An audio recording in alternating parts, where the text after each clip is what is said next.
Marriage को एक वैदिक दृष्टिकोण से समझने के लिए यह बड़ा इंपॉर्टेंट होता है कि आपको अपनी प्रकृति का आकलन होना चाहिए और अपने पार्टनर की प्रकृति का आकलन होना चाहिए। ये दोनों चीजें बड़ी इंपॉर्टेंट हैं। अब ये तत्वदर्शी बता के आपको गाइड कर सकता है कि हां, आपकी प्रकृति ऐसी है और आपकी प्रकृति ऐसी है।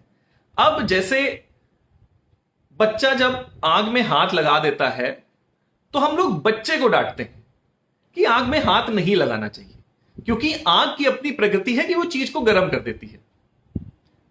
हां, आग की अपनी प्रकृति होती है कि वो चीज को गर्म कर देती है। तो जब आग से हम लोग जलते हैं तो गलती किसकी होती है, जलने वाले की कि आग की? तो आंसर सबको पता है कि जलने वाले की। कहीं ना कहीं उसने गलत आकलन करके आग के ऊपर हाथ रख दिया और वो जल गया।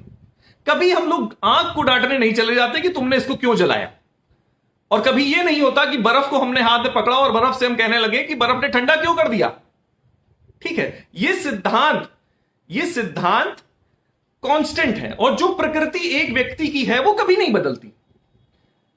अब प्रॉब्लम कब आती है शादी में? जब आपको अपनी प्रकृति का आकलन ना हो और आप अपने पार्टनर की प्रकृति को जानते ना हो। तो आप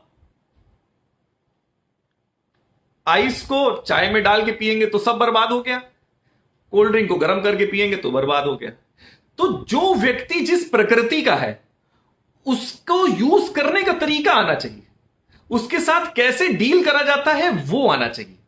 यह बड़ा इंपॉर्टेंट है, और यही एक वैदिक दृष्टिकोण है। जब यह दृष्टिकोण आपका विकसित हो जाता है तो आप अपने आप को और अपने पार्टनर को बड़े आसानी से डील कर लेते हैं।